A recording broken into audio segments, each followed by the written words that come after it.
پہلا، صبح صادق سے سورج نکلنے تک، صبح صادق سے جب سورج صبح صادق کا وقت فجر کا ٹائم شروع ہوتا ہے، اس سے لے کر سورج نکلنے تک کوئی نفل نماز جائز نہیں، کوئی نفل جائز نہیں، سوائے فجر کی 2 رکعت جو سنت پڑھنی ہوتی ہے، ان 2 سنتوں کے علاوہ کوئی اور پڑھنی جائز نہیں۔ دوسری، اپنے مذہب کی جماعت کے لیے اقامت ہوئی تو اقامت سے ختم جماعت تک نفل اور سنت پڑھنا مکروہ تحریمی ہے۔ البتہ اگر نماز فجر قائم ہو چکی اور جانتا ہے کہ سنت پڑھے گا، جب بھی جماعت مل جائے گی، اگرچہ قاعدہ میں شرکت ہوگی تو حکم ہے کہ جماعت سے دور الگ فجر کی سنت پڑھ کر جماعت میں شریک ہو جائے، اور اگر یہ جانتا ہے کہ سنت پڑھوں گا تو جماعت نہیں ملے گی اور سنت کے خلاف خیال سے جماعت چھوڑی تو یہ ناجائز اور گناہ ہے۔ فجر کے سوا باقی نمازوں میں اگرچہ یہ جانے کہ سنت پڑھ کر جماعت مل جائے گی، سنت پڑھنا جائز نہیں جبکہ جماعت کے لیے اقامت ہوئی۔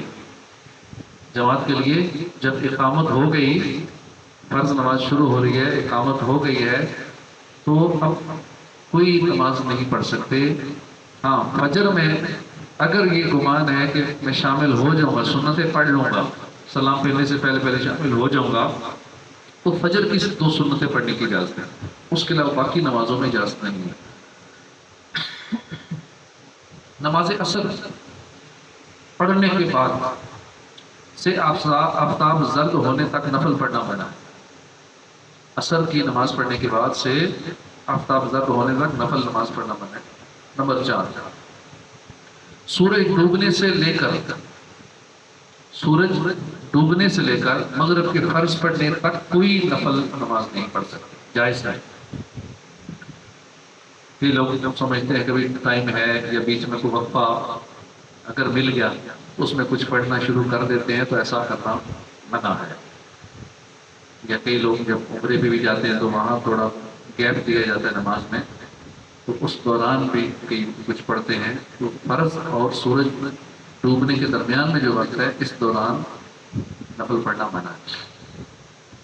جس وقت امام اپنی جگہ سے جمعہ کے خطبے کے لیے کھڑا ہوا، جمعے کے خطبے کے لیے جب امام کھڑا ہو گیا، اس وقت سے لے کر فرض جمعہ ختم ہونے تک نفل پڑھنا منع ہے۔ امام جب ممبر پہ کھڑا ہو گیا اس وقت سے لے کر جمعہ کے جو فرض جمعہ ہے ختم ہونے تک نفل پڑھنا منع ہے۔ نمبر 6، عین خطبے کے وقت اگرچہ پہلا ہو یا دوسرا ہو، جمعے کا ہو یا عیدین کا خطبہ ہو، یا کسوف کہتے ہیں کہ یہ جو سورج گرہن کے وقت جو نماز ادا کی جاتی ہے اسے صلاۃ الکسوف کہا جاتا ہے، یا استسقاء، نماز استسقاء بھی پڑھی جاتی ہے جب بارش نہیں ہو رہی ہوتی یا جب خشک سالی ہو جاتی ہے، اس وقت جو نماز ادا کی جاتی ہے اس کو نماز استسقاء کہا جاتا ہے۔ تو کسوف اور استسقاء اور حج اور نکاح کا کوئی بھی خطبہ ہو، ہر نماز حتیٰ کہ قضا بھی جائز نہیں، اس دوران قضا بھی جائز نہیں ہے۔ جمعے کے خطبے کے دوران چاہے عیدین کا خطبہ ہو، چاہے نکاح کا خطبہ ہو، چاہے کسوف کا خطبہ ہو، چاہے استسقاء ہو، حج اور نکاح کا ہو، ہر نماز حتیٰ کہ قضا بھی جائز نہیں ہے، مگر صاحب ترتیب کے لیے جمعہ کے خطبے کے وقت قضا کی اجازت ہے۔ اب صاحب ترتیب کون ہوتا ہے؟ وہ شخص جس پر 5 سے زیادہ قضا نمازیں نہ ہوں اسے صاحب ترتیب کہتے ہیں۔ جس پر 5 سے زیادہ قضا نمازیں نہ ہوں، پوری زندگی میں اس کی 5 سے زیادہ قضا نہیں ہوئی، ساری اس نے ادا کی ہوئی ہے، اسے صاحب ترتیب کہا جاتا ہے۔ اسی طرح جمعہ کی سنتیں شروع کر دی تھی کہ امام خطبے کے لیے اپنی جگہ سے اٹھا، اب 4 رکعتیں پوری کر لیں۔ عیدین کی نماز سے پہلے نفل مکروہ ہے، یہ نمبر 7 ہے۔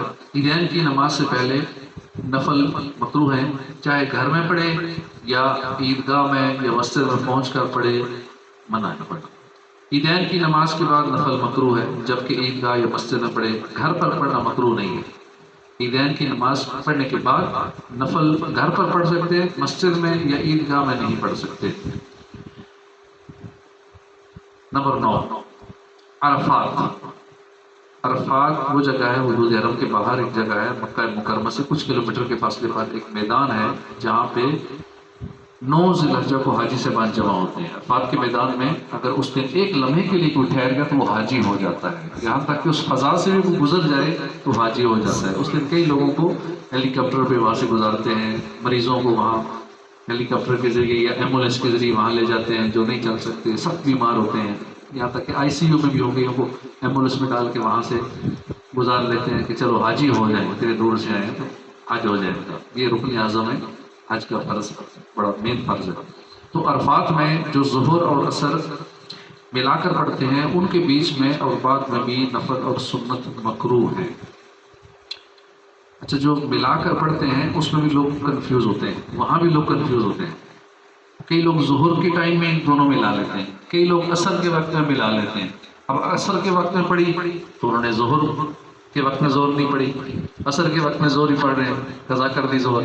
کئی پہلے زور کے وقت میں عصر بھی پڑھ رہے ہوتے ہیں تو یوں کر یا عصر مس کر دیتے ہیں یا زور مس کر دیتے ہیں. اس کا طریقہ کار یہ ہوتا ہے کہ یہ دیکھنا چاہیے کہ ٹائم کتنے بجے ختم ہو رہا ہے ظہر کا.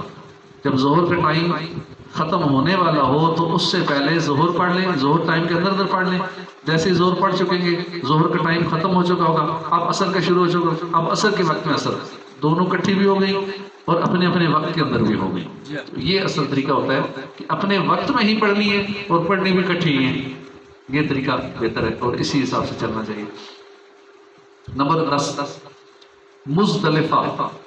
یہ بھی مکہ مکرمہ سے چند کلومیٹر کے فاصلے پہ ایک میدان ہے جہاں جب عرفات سے واپس آتے ہیں تو وہاں رات گزارتے ہیں. کھلے آسمان سے سارے حاجی لاکھوں کی تعداد میں ایک ہی اس میدان میں ہوتے ہیں، وہیں سے کنکریاں چنتے ہیں. تو اس جگہ مزدلفہ میں جو مغرب اور عشاء جمع کیے جاتے ہیں فقط ان کے بیچ میں نفل اور سنت پڑھنا مکروہ ہے، بعد میں مکروہ نہیں ہے. مزدلفہ میں جو مغرب اور عشاء کٹھی پڑھی جاتی ہے، عرفات میں مغرب نہیں پڑھتے، وہاں سے سفر شروع کر دیتے ہیں. مغرب جیسے سورج غروب ہوتا ہے اس کے بعد چل پڑتے ہیں، مغرب نہیں پڑھی جاتی. مغرب مزدلفہ میں جا کے پڑھی جاتی ہے عشاء کے وقت میں. مغرب پہلے مغرب پڑھتے ہیں پھر عشاء پڑھتے ہیں. عشاء کے وقت میں دونوں نمازیں پڑھی جاتی ہیں، وہ بھی مزدلفہ میں پہنچ کے پڑھی جاتی ہیں.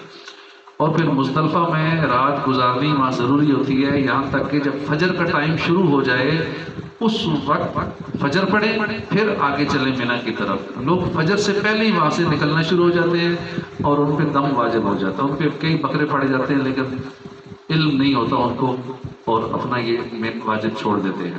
تو فجر کے وقت میں کم از کم چاہے ایک سیکنڈ ایک لمحہ وہاں گزار لیں، اتنا وقوف ضروری ہے. ہاں بہتر ہے وہاں فجر کی نماز پڑھ لیں تو ان کا وقوف ہو جائے گا. ٹھیک ہے، نمبر 10 تھا. اسی طرح نمبر 11 فرض کا وقت تنگ ہو.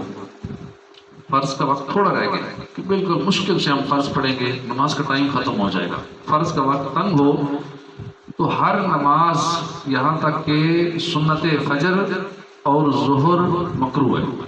ہر نماز مکروہ ہے کیونکہ صرف فرضوں کا ٹائم ہے اور ہم کوئی اور شروع کر دیں، سنتیں پڑھنا شروع کر دیں کہ نہیں پہلے سنت پڑھوں گا پھر فرض پڑھوں گا، یا میں پہلے کچھ اور پڑھ لوں قضا کر لوں یا کچھ اور نفل وغیرہ پڑھ لوں، کیونکہ فرضوں کا ہی ٹائم ختم ہے. مشکل سے فرض پڑھیں گے ٹائم ختم ہو جائے گا.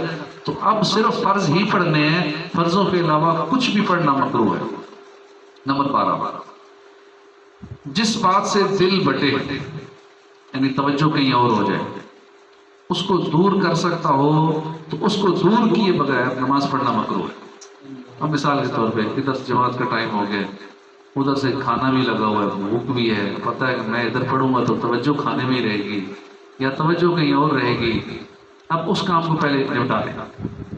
ایسا کام کہ جس سے توجہ بٹے، دل بٹے، وہ کام پہلے کر لے، سکون سے پھر نماز پڑھے. جیسے پیشاب کے لوگ روک کے رکھتے ہیں کہ چلو پھر وضو کرنا پڑے گا، پہلے نماز پڑھ لیں پھر کر لیتے ہیں. اب نماز کے دوران چونکہ پیشاب لگا ہوتا ہے، توجہ پیشاب اس طرف ہوتی ہے، چاہے پخانہ ہے، چاہے پیشاب ہے، چاہے ہوا کا مسئلہ ہے، ری کا مسئلہ ہے، پیٹ میں گڑبڑ ہے، اب ساری توجہ پیٹ میں ہی رہے گی، نماز کی طرف توجہ نہیں رہے گی، دل بٹے گا، خشوع خضوع نہیں رہے گا. اب وہ کام پہلے کر لیں. پیشاب کی جماعت اگر چھوٹتی چھوٹ جائے لیکن وہ پہلے فارغ ہو لیں، پیٹ کے معاملات کو پیٹ کو ایزی کر لے، آرام سے وضو کرے، سکون سے نماز پڑھے، دل نہ بٹے نماز کی طرف. تو پیشاب پخانہ ریاح کا غلبہ ہو تو ایسی حالت میں نماز پڑھنا مکروہ ہے۔ البتہ اگر وقت جاتا ہو تو پڑھ لے کہ ٹائم ختم ہو رہا ہے اس صورت میں پڑھ لے، اور ایسی نماز پھر دہرائے۔ ٹائم ختم ہو رہا ہے نماز پڑھ لے، بے شک تھوڑے پیٹ میں گڑبڑ ہو رہی ہے پڑھ لے، لیکن دوبارہ پھر نماز پڑھنی پڑے، کیونکہ وہ تو نماز توجہ میں سے نہیں پڑی، توجہ ساری ادھر تھی۔ اسی طرح کھانا آ گیا، کھانے کی خواہش بھی ہے، یا کوئی اور ایسی بات ہے جس سے دل کو اطمینان نہ ہو اور خشوع میں فرق آئے، تو ایسی نماز پڑھنا مکروہ ہے۔ خشوع میں فرق آئے یعنی عاجزی وغیرہ، خشوع اور خضوع میں فرق آئے، توجہ سے نماز نہیں پڑھ پا رہا، تو ایسی صورت میں نماز پڑھنا مکروہ ہے۔ فجر اور ظہر کے وقت پورے وقت اول سے آخر تک بلا کراہت ہیں، فجر اور ظہر کے پورے وقت اول سے آخر تک بلا کراہت ہیں، یعنی یہ نمازیں اپنے وقت کے جس حصے میں پڑھی جائیں بالکل مکروہ نہیں ہیں۔ فجر اور ظہر کا پورا وقت یہ جب بھی پڑھی جائیں، پہلے پڑھیں آخر میں پڑھیں، جب بھی پڑھیں وقت کے اندر پڑھ لیں تو مکروہ نہیں ہے، جائز ہے، پڑھ سکتے ہیں۔ یہ 12 اوقات تھے جن میں نماز پڑھنی منع تھی، اس کا ہمیں علم ہونا ضروری ہے، اور خاص کر یہ جو پیشاب پخانے ری والا مسئلہ ہے یہ بھی کئی لوگ اس طرح توجہ نہیں لیتے۔ بعض صورتوں میں تو نماز مکروہ تحریمی بھی ہو جاتی ہے، جب بہت زیادہ شدید حاجت ہو نا پیٹ میں پیشاب کی اور روک رہے، زور لگا کے روک رہے، اور نماز کے دوران بھی اگر یہ کنڈیشن آ گئی، پیٹ خراب ہے، گیس بن رہی ہے اور کنٹرول نہیں ہو رہی، اور اس دوران اس کے لیے ضروری ہے کہ توڑ دے نماز، اب اس کے لیے مکروہ تحریمی نماز پڑھنا اس کے لیے گناہ ہے، اس کے لیے توڑنے کا حکم ہے، ضروری کہ توڑ دے نماز، پہلے ان معاملات سے فارغ ہو لے، واش روم چلا جائے، استنجا خانے چلا جائے، وضو کرے، آرام سے آ کے نماز پڑھے۔ تو اس حالت میں نماز خاص کر سردیوں میں تھوڑے زیادہ کرتے ہیں کہ وضو کرنا پڑے گا، سردی بھی ہے تو کئی لوگ گرمیوں میں بھی سستی کر جاتے ہیں، وضو کرنے میں شیطان سستی دلاتا ہے، لیکن رات سونے سے پہلے وضو کر کے سونا چاہیے، لیکن گرمیوں میں بھی لوگ وضو نہیں کرتے، حالانکہ وضو کرنے سے ذرا فریش ہو جاتا ہے، تھوڑا سا چلو گرمی دور ہو جاتی ہے، لیکن گرمیوں میں بھی اچھی خاصی تعداد ہے، بلکہ اکثریت ہے جو وضو کر کے نہیں سوتی سستی کی وجہ سے، اور سردیوں میں تو ویسے ایک بہانہ ہوتا ہے کہ نہیں سردی چپ کر کے بلینکٹ میں رضائی میں گھس جائیں، سردی زیادہ اس لیے وضو نہیں کر رہے تھے۔ گرمیوں میں تو کوئی عذر نہیں ہے نا، گرمیوں میں تو لوگ ویسے ہی نہاتے ہیں، فریش ہوتے ہیں کہ چلو ٹھنڈے ہو جائیں گے، لیکن پھر بھی شیطان یہ کام نہیں کرنے دیتا کیونکہ بہت بڑا ثواب ہے۔ باوضو سونے والا روزہ رکھ کر عبادت کرنے والے کی طرح ہے، اگر اس حالت میں موت آ گئی، رات سوتے ہوئے روح نکل گئی، تو انشاءاللہ شہادت کی موت ہوگی اگر ہم باوضو سوئیں گے تو، اور ساری رات عبادت میں شمار ہوگی۔ اس لیے باوضو سونا چاہیے، اور سونے سے پہلے ہو سکے تو اوراد و وظائف پڑھنا شروع کر دیں، نیند بھی اچھی آئے گی، خاص کر جن کو نیند کی پرابلم ہے، نیند نہیں آتی، سوئے رہتے ہیں، کروٹیں بدلتے رہتے ہیں، نیند نہیں آتی، تو وہ اوراد و وظائف پڑھنا شروع کر دیں۔ جو سونے سے پہلے کے ورد وظیفے جتنے ہیں وہ سارے پڑھیں، پھر بھی نہیں آ رہی ذکر و اذکار جاری رکھیں، لا الہ الا اللہ پڑھتے رہیں، کچھ اور پڑھتے رہیں، درود پاک پڑھتے رہیں، مدینے کے تصور میں بس لگے رہیں، یا کوئی کتاب ہو سکے تو دینی کتاب پڑھ لیں، اس سے بھی نہیں آئے گی۔